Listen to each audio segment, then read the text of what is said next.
Hey, welcome to the Healthful Woman Podcast, the fastest growing podcast in women's health. Today's Monday, November 3rd, 2025. Today is part 2 of my podcast with Jordanna Nadritch. Jordanna is the president of the board of directors of Sharsheret.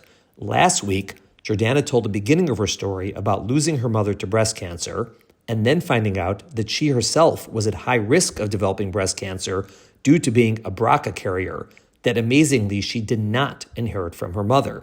If you have not yet heard part 1, you should definitely fire that up first.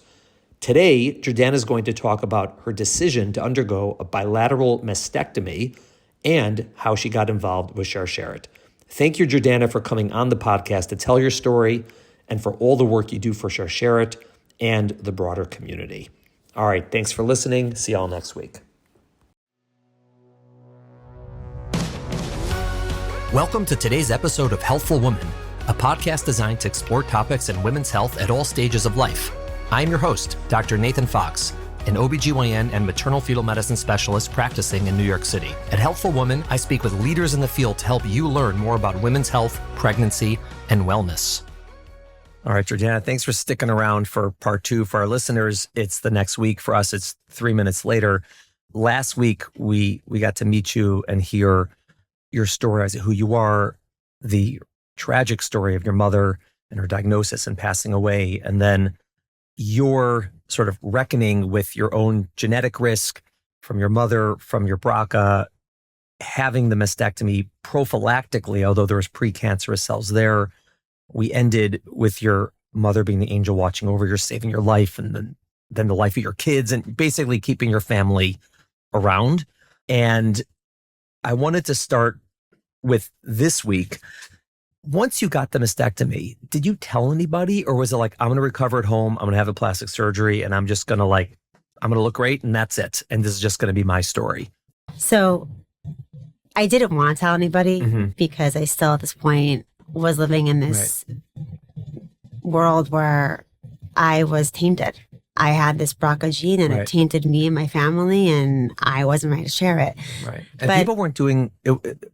It was not a big thing to get prophylactic mastectomies. No. Then. I mean, people did it, obviously, and your surgeon recommended it, but it was much less common and certainly less talked about. Right. Yeah. And it's interesting because I was very close with Ellen Kleinhaus at the time, and I believe I shared with her, and she worked for Sharsheret, to give you some context here. And Sharsheret sent me amazing gifts that were very supportive, necessary to get through my recovery. And I know that they definitely could have helped me through it then, but I was still living in my world where people didn't do this. And even though there was this amazing organization on the sidelines that I'm sure would have found me the right person to talk to, I wasn't really ready to do that. I had heard through the grapevine 1 or 2 people that had done these surgeries by virtue of speaking to someone at Sharsheret, but I wasn't ready to really embark on this peer support journey to find more. And I wanted to keep my life so private that I just kept in this bubble. But given that I had also 3 young children, I couldn't lift my younger son or even my middle daughter, who was only 4. I had, I was a lawyer. I had mom duties, like carpools. Yeah. I did have to share with a small subset of, people who are my people, I call them, like your circle, my inner circle of friends who were phenomenal. What I did just so I can get that support. But I didn't want, everyone does meal trains now, which is wonderful. I didn't want anything. I wanted to keep it as private as possible. So interestingly, I'll never forget this. I had a bat mitzvah to attend of a friend, someone who I really loved, but someone I wasn't in my inner circle. Right.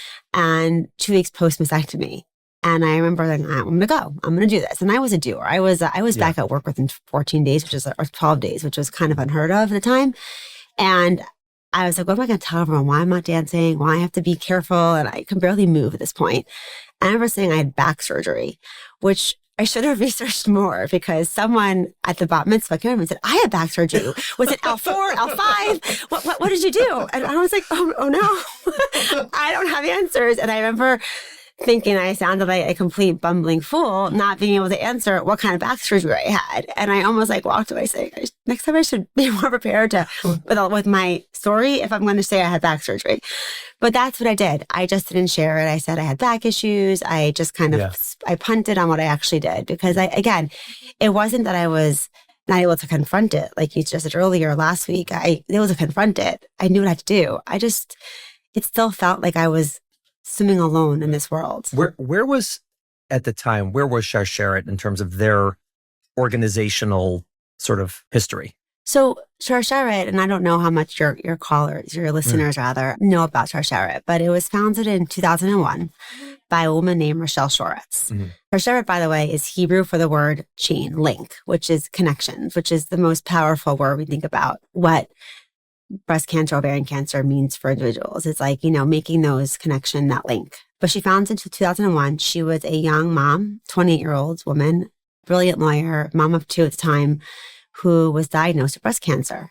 And she really couldn't find anyone like herself that had what she had. And through her efforts, this organization grew. It started really grassroots, where the concept was to find a chain of support for women. So you fast forward this, my surgery was in 2014. They were already, at this point, I guess 13 years new or old, however you look at it. And they were growing and they were very present, but not in the way that I think, not, of course, what they are today, as what they do.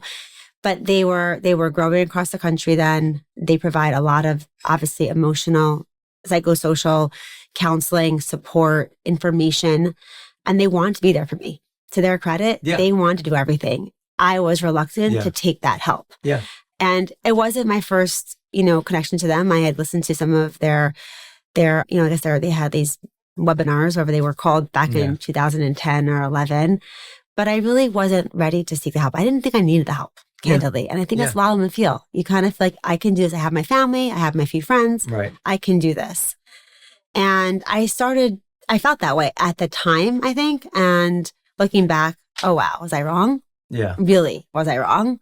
But you think you can do sometimes by yourself, I'm capable, I'm a doer. Yeah. I mean, I asked you that because I honestly don't, it's hard for me to remember. I've known Sharsheret since pretty much they started. I knew Rochelle. I know her sister. I was on a panel with her, I don't know when it was, many, many years ago. And so I've always known about them. And I'm trying to think, I ran the marathon with Sharsheret in 2011. And so at the time, obviously I knew who they were. They were, I would say, big, but not huge. Now they're huge. Right. And so it was, and I'd friends who were involved, friends who were either on the board or sort of a part of it, people we know. And so they were prevalent, but not quite the same. And it's interesting that you sort of knew about them, but weren't, and which is fine. If you don't want the support, that's great. It's okay. Did you have any concerns? I mean, you're saying you're a private person. Was it just in general because of cancer, or was the idea that you had a mastectomy, right? A lot of women, obviously, that is a very big step emotionally in terms of their identity as a woman. And was that a part of it, or were you more just focused on the cancer aspect of it? No, it was more about the former, the mastectomy, the big surgery, that here I took this big, bold move to take off my breasts. Right. And I think I was afraid people would judge me, that I was being too aggressive, that people wouldn't understand, not Sharsheret, obviously, but people who didn't understand what BRCA was, what my genetic history was, my risk was. And you tell someone you have only precancerous cells and here you are, you go take off your breasts. That seems like a big, aggressive step. But I knew that I had to do that, but it didn't feel like something I was able to share. And I did take away a part of what I identify as a woman. I now know that that's so far from the truth. Right. And in fact, that none of that defines me. But as you're going through it, it feels like a big step. Did you experience that with any of either your inner circle or as you expanded your circles and more people knew what you did? Did you get people saying why'd you do that? I can't believe you did that. In a negative way. No. Yeah. There was no negativity. There was only. It's probably I can't believe you did that in a positive way. It was a lot of brave. Yeah, it was awe.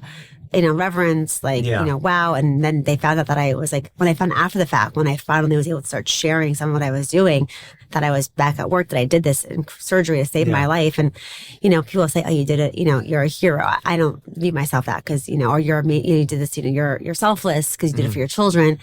You don't, as a person going through it, you don't feel that way. But to hear those words from someone else touches you. It does, it really does. It resonates. Right. But, just to go back to like the Sharsheret component, while they matched me with one person, I spoke to them and they were incredibly helpful. Again, I said I wasn't ready to take all that help, but I need to find some way to heal. And so I actually took up, you mentioned running. I took up running. Mm-hmm. So that was when I started. I never ran a day in my life. Mm-hmm. I have 2 left feet. My husband is a basketball player. My kids have athletic ability, thankfully from him. I don't know how to hold the basketball. I have never done anything athletic in my life, but I needed something to do when I was going through this healing process. And I did my mastectomy and then I did a reconstruction 4 months later. So I had this time period of a lot of downtime, but I was told I can exercise. So I just picked up running. Mm-hmm. Maybe it's more jogging, was running. My minute per mile. My minute per mile was not probably what you do. They are the same. And then I found out as I'm running that I'm doing this, that Sharsheret has races. Yeah. And I did my first race the following year for Sharsheret. I did my first half marathon. But in between all that, I will tell you that I decided that for me, I wanted to help others. I wasn't sure I wanted the help yet, but I wanted to help others. So I had this bag of button-down shirts that I had acquired and zippered sweatshirts through my whole healing process. Mm-hmm. And even like really nice sports bras that I got in, and, a real big bag of clothing that was quite expensive, honestly. Mm-hmm. And I said, I'm never going to wear this again. I don't want to wear it again. I kind of want to put it aside, but I wanted to sit with it. So I called Sharsheret. I said, I want to be a link. I want to take what your name means and I want to give back. I want to help people. And I have this amazing bag of clothing that I'm going to obviously wash each time for each person. I'm not going to give them my dirty clothing and send it to a proper cleaners. But I want to pass it. Yeah, exactly. But I want to pass it forward. These are garments that can be used. And I started to do that. It's also good juju because you're doing great. Like people get, People looked at me and said, wow, you look good. I want to feel good. And I actually started meeting, and it wasn't just on the phones. I actually would go out and have coffees with these women. And I got to actually know them and personally get to meet them. And for me, that was so healing because I wish I had done that myself. And that's when I said, oh, okay, I should have taken up the help that they offered. Okay. But now I'm going to pass it forward. Yeah, but, listen, help comes in many different ways. Absolutely. Obviously, receiving help can be very therapeutic. It can be very helpful. But giving is also very therapeutic. I mean, telling your story. I mean, this is why people come to this podcast and tell their crazy stories, right? It's, because it's for the people listening, it's very helpful, right? To hear someone's story. Maybe they'll connect to you. Maybe they'll learn something they didn't know. Maybe it'll help them in their whatever it is. But also the person coming in, you could tell me afterwards when we're done, almost always says, I've really never got a chance to tell my story in a long form. This is so like therapeutic. It's like healthy to tell your story out loud. Because I mean, who the hell listens to anybody nowadays, right? And so normally you're lucky to get 5 minutes of someone's time to listen to. Here, doors closed, talk as long as you want. People are stuck. They could turn you off if they want. But there is something about telling your story, about helping someone else that lifts you. Absolutely. So that was your first sort of like entree into the volunteer aspect. Like running for Sharsheret is part volunteer, part fundraising, part fun. But giving of your time and your stuff and meeting the people, that's really pure volunteerism. Yeah, it was for me, like you said, that part was very therapeutic, meeting other women like myself. And everyone's story is different. They do match you. And what Sharsheret does amazingly is that they take your data information and they keep a repository. They have a database of, at this point, it's all highly confidential. Everything's confidential there. Yeah. And it's all free. But they have a database of over 275,000 women and men. And they have the facts, they have the data, even your doctor information, what you've gone through, the fact that I have BRCA1, and they confidentially match you with somebody who wants to be matched with somebody who is as similar to you as possible. Sometimes it's a perfect match. Sometimes it's, a little bit less so, but enough in common. And you get multiple matches if you want, multiple links are called, which is terrific. And so I met dozens over the course of the last 12 years, dozens of women through this process. And each time, even now, it is still something that I find so rewarding for myself, honestly. And I have gone through, I mean, I don't want to skip forward too much, but I've had to do many other surgeries given my genetic history and also, unintended cancer scares, honestly. And at some point, I not just gave, but I took. I reached out to Sharsheret after I had my last surgery, which was my uterus coming out. I had my ovaries taken out very early on, much earlier than I thought I was going to have, because I had, again, precancerous cells from my ovaries. And then I had to do my uterus later, which the uterine, just so people know, ovaries are very connected to BRCA, uterus a little bit less so. But now they recommend for doing your ovaries, they take the uterus out together. This goes back the tubes. Back 9 years. That wasn't always what was done. So they left my uterus in. Wasn't the best decision on their part. No problem. I had to take it out, fast forward it. Stage surgery. Yeah. So I've had a lot of surgeries. And that's when I think I felt a little bit broken and said, I think I'm feeling a little bit overwhelmed. I've done a lot of surgeries in a short amount of time. And I'm not sure how I feel. I'm not sure how to process this. And I didn't have a mom. I don't have a sister. I have an amazing brother and sister-in-laws, and they've been amazing. But I felt like I just needed someone to talk to. And Sharsheret was there. They provide, again, like confidential, like counseling, mental health counseling, genetic counseling, emotional support. And I sought it and I received it from them. And it really helps me. It was really therapeutic, obviously, but also it helped pave the path for me going forward to kind of be able to, process what I'd gone through. At this point in time, fast forward, most importantly, how are you? I'm great. I'm great. I'm healthy. I'm strong.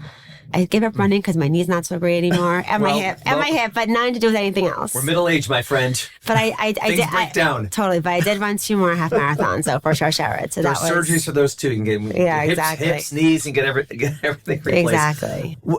What are you doing now for Sharsheret? I mean, I know you're in charge of the whole thing, but what does that mean? No, I'm in charge of it. I am not in charge of the whole thing. We have an amazing staff. What does it mean to be the president? Right, because it's a volunteer position, right? Totally, you don't work for them. Totally. What does that? I'm going to ask you, what does that mean, and how is it different from, like you were going to say, their full-time staff? So their full-time staff each of them are an angel, and I mean that with all sincerity. I fell into the board. I mean, I was similar to you. I was Biden twisted your arm, or someone else? No, actually, someone else. Someone else who knew me. Jonathan Blinken, actually, who you know very well. He's an arm twister. He was a fantastic president and barely filling his shoes, and my predecessor, Stacey Schwartz's. But I fell into it. And Jonathan, I actually had approached Jonathan about something years back and wanted to do something with my daughter for bat mitzvah. And he goes, call Sharsheret. I said, okay, great. And he goes, and by the way, I started at this point to be able to share my story with a select few. Keep in mind, I really was still so private. This goes back 8 years now. But I knew that Jonathan being on the board, president of the board, I was able to, trust him. And I shared my story. And he goes, it's people like you we need to get involved more and be on the board. He's like, you have so much to impart. I'm like, no, I'm not ready to impart. He goes, just think about it. So he's persuasive, but in the best way, because I started to see more. When I actually went to the office to work on, with my daughter's project, I just saw the energy and the staff and what they were doing, and really heard more about it. And they have a national presence. Now they're in Israel too, but they were growing and doing. And everyone who works there loves what they do because they're helping women, men, and families. It's a non-faith-based Jewish organization that help everyone. And they really have their tentacles in everything related to breast, ovarian, cancer, health. They'll help anyone who calls, they will help. Anyone who calls. And the fact that, anybody of any demographic, financial need, whatever, it's actually provide financial subsidies, even $1 million a year to women who need it, whether it's for tattooing of nipples or eyebrows or just hair, cold caps for chemo.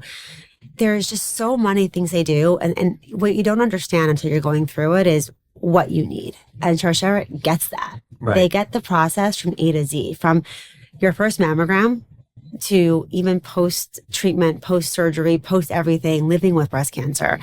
They have support groups for that. They really touch it all.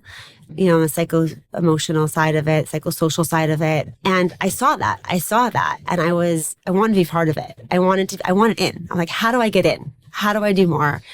And I actually, at one point, they put me in a focus group because they're always learning, which I love about them. They always want to know more and what they could do better. And honestly, I don't think they could do much more better, but they always want to hear what the patient's feeling, what their callers are feeling. And through that, I met 3 other women who were similar to but different. All had gone through surgery. Some had gone through cancer and surgeries. And we said, we really want to do more also. We want to give back on an even more personal level. And Sharet's like, great. What do you want to do? Tell us. We'll help you. And so we actually founded this little subset of Sharsheret called Power Pals, where the 4 of us got together and made these gift bags. We raised money with our funds. We had fundraisers where we would, a gift bag for women who are going through surgeries. It was a sweatshirt, some drain holders. We had local businesses donate, whether it's a hair blowout, a makeup application, gift certificate to stores so you can buy food. And we would go and deliver these personal bags and meet people one-on-one through Sharsheret, obviously confidentially. But again, it was what they want to hear, what people want, and they were open to that. And I loved being part of something that was, willing to just grow and take feedback and hear, but also help you get there. Right. It's also really interesting because you mentioned last week about the root of the word Sharsheret, which is link, which is chain. And you can look at that in 2 ways, right? You could look at that in the sort of the black cloud way, like that you had a link to your mother and her history. You have a link to the genetic risk that you got on your father's side. And that's sort of like where breast cancer, any cancer, links people in sort of the scary way.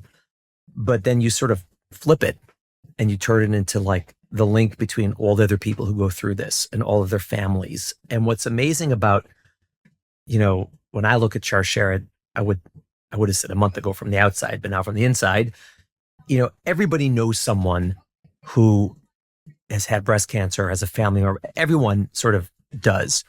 But now, not only that, now I would say, at least the people I know, everyone knows someone who's been involved with Sharsheret and has been either helped them or been helped by them. And so what you're growing is not just the link of cancer, but the link of support. It's right. Which is obviously it's rooted in that, but it's different. It's just people helping people. And whether that's financially, whether that's time, whether that's telling stories, whatever it might be, that is, and the fact that it's so big now, but it's all sort of, everyone's connected in that way. When I say it sounds a little hokey, but it's not, because it's really important. Right. And that was beautiful. And that's why you're on the board. Because of what you just said. That's exactly it. Marketing, baby. Now you know. You feel it. You deeply feel it. No, and it's beyond just, it's all what you're saying. It's helping individuals, it's helping people. It's so personal. It's such a personal touch. Every person gets a personal touch because the counselors, social workers, and genetic, counselors, rather than social workers, they really truly care, and they're there to hold their hands.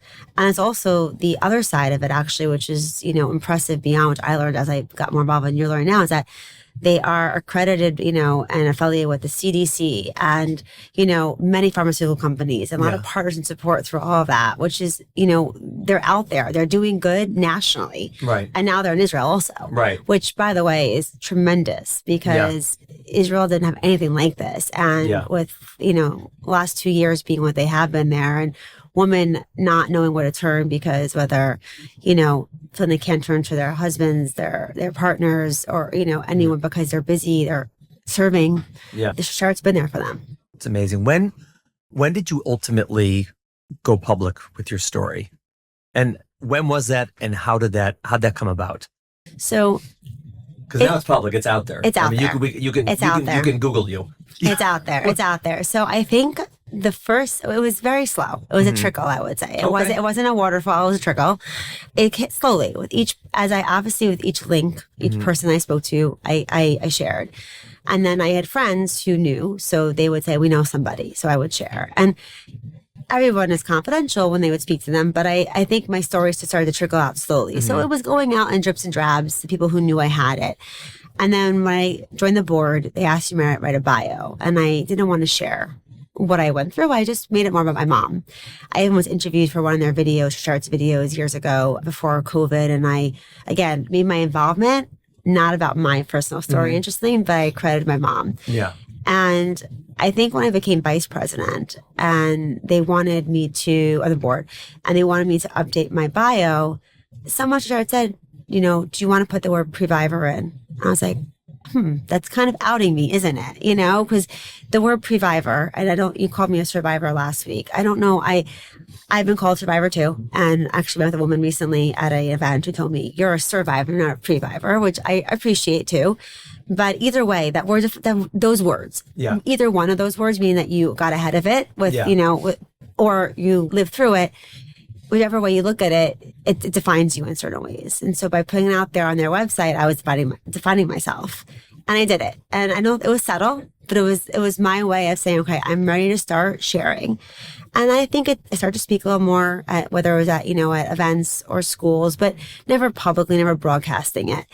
And then about 2 years ago, Sharsheret approached me about they wanted to recognize me at their annual dinner. And recognize means honor, by the way. For that's a euphemism for people who've been honored. They say recognize. It's like I go to a nice school in Boston. You go to Harvard. We get it. All right. So, I didn't want to be honored. I didn't think I deserved the honor, and I still don't think so. But I wanted to make it meaningful. Fine. Okay, they recognized you. But I wanted to make it meaningful. They recognized you with the plaque and the ceremony. Yes, they did. Okay, good. But I wanted to make it meaningful. I said, if I'm going to do this, it'll be my coming out story party, but I want to make it meaningful too. So they were so respectful with everything they do, which I really, and I'm not just saying it to fluff them up on this podcast. They are so thoughtful. Yeah. And they had this idea of tying it to my mom's 15th anniversary of passing, her yard site, which it was. It kind of coincided with that. And I had the ability also to be co-honored with Mark Sultan, who I think I told you last week, think the world of, or is it this week even? I'm confused on my times here because we're just sitting here and we're just talking. But in any case, I had the ability to be co-honored with him or co-recognized and be careful with my words here. But that's when in doing that, honor recognition, I shared my story publicly on a video, which you can go Google if anyone wants to. I shared it with you. And I shared it then, and I felt so liberating to do that. And I didn't think I would feel that way. I didn't think that I would be able to feel the sense of relief that I felt after doing that. And looking back now, my only regret is not doing it sooner and holding it back for so long. Interesting. What was it like during those years between having the surgery and telling others for Mark and for your kids? So it's like a secret, but it's not, and they know, but they don't. Like it's sort of. I mean, they obviously knew you had surgery, right? Well, so what's so interesting is, my kids were so young when I had the surgery. So at the time, my daughter, one was 7, almost 4, and my son was 1. They knew I had surgery. If you asked them the time when I had, they wouldn't have known. Back surgery. Exactly, back surgery, and I still can't tell you what kind it was, but I had back surgery. So they didn't understand, but Sharsheret, one more amazing thing they do is they help. Among the many support things they do is they help women and mothers tell their children how to talk to your kids. And they gave me guidance. And so I didn't do it then because my kids were too young. But when I was ready, I took their guidance and I spoke to each of my daughters at different times in their lives. So and I shared with them. So they knew. And they're both the strongest girls I know. And they both said, okay, well, you'll tell us when we have to get tested. You'll tell us what we have to do. And we know you'll be there for us when the time comes because you did this. And again, this goes back to what you said earlier. My mom, she let me save their lives too. And so they knew that I was private though. So they didn't, and the best part is you look at me now, I know your listeners can't see me, but I don't look any different than anyone else does. In fact, I think I feel stronger and healthier today than I might have felt 10 years ago, honestly, because is a mental clarity. And all that running. But, outwardly, no one knew I had surgeries, so they were able to keep it privately. I think no one talked about it at their age because they weren't at that age yet. But now my daughter's on college campus. She's now working on the Sharsheret Club at WashU. She's in a sorority A5, which is actually a partner with Sharsheret. She's proud. They are so proud of what I've done. They are so, I'm going to get emotional now. And you're getting emotional too, I see. They are so proud. They feel that they want to shout from the top that what I've been through and what I've been able to overcome. And while I don't know if I can't speak to whether they're nervous because I haven't asked them that question yet, I think they feel safe knowing that medical advances have come so far. There's so much you can do. Right. I mean, you spoke about PGT. And you're well. Yeah. Yeah. And they know that they're going to be fine. Right. Because if they have a gene or don't, listen, we still have the history, which actually, that was actually interesting part with me hiding everything was that I can't hide my mom died of breast cancer. Right. So me hiding this was almost seemed unnecessary because I was still very high risk given that history. But that being said, I think that they're not afraid because they know that, with this world is different now than it was, 17 years ago. It's amazing. All right, I'm going to ask you a question. I need you to think about this. You ready? Mm-hmm. What have you learned about yourself throughout this whole journey? You learn things about your mom, you learn things about your friends, you learn things about Sharsheret, you learn things about your kids. What do you know about yourself that you didn't know, 20 years ago? That I'm much stronger than I thought I was. I think until age 30, I really relied on my mom to kind of guide me through life. I have an amazing husband who has always been there to support me, but my mom was so integral to my day to day. I mean, I think we literally spoke 10 times a day, and that was even before cell phones were what they are today, and there was no texting and whatnot. And I think I relied on her to kind of give me that confidence and support. And I think the one thing that what she went through watching her fight and her, even though it was short and having to kind of fight through something myself, it showed me that I'm more resilient, I think, that I am. And I would never have thought that 17 years ago or even, before I started all my surgeries. It's amazing. I mean, it's bringing it back. It's like what you said about your mom last week, that you wouldn't have known how strong she was. She was obviously always that strong, right? She was like that her whole life. But unless you have that challenge, you wouldn't even know about it for someone else or maybe even for yourself. And it also shows that's probably true for everyone or almost everyone, that there's this inner strength that people don't know that they can tap into until they need to. Yeah. And the other thing I think, just to maybe add on to your question, if that's okay, is I think it gave me more perspective. I mean, I've seen a lot, and gratitude. So I think those are two things that I don't think I think people with time in life and I think life experiences, most people get there. And I do believe that, unfortunately. But I got there a little faster, I think. And that's okay because it made me look at things. And that's why, much as I don't like being on the forefront and being so public sometimes, if I can make any kind of difference and just let them know that they're going to be okay, that they're going to get through this, I feel like that's a win.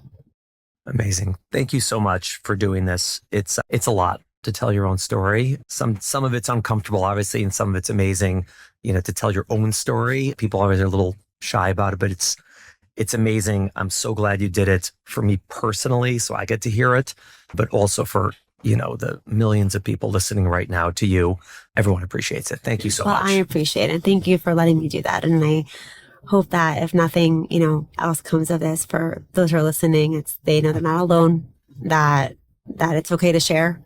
It's okay to lean on people, and, that Sharsheret and others, just people are there for them.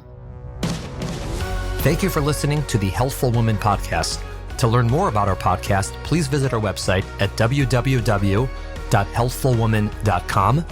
That's HEALTHFULWOMAN.com. If you have any questions about this podcast or any other topic you would like us to address, please feel free to email us at hw@healthfulwoman.com. Have a great day. The information discussed in Healthful Woman is intended for educational uses only. It does not replace medical care from your physician. Healthful Woman is meant to expand your knowledge of women's health and does not replace ongoing care from your regular physician or gynecologist. We encourage you to speak with your doctor about specific diagnoses and treatment options for an effective treatment plan.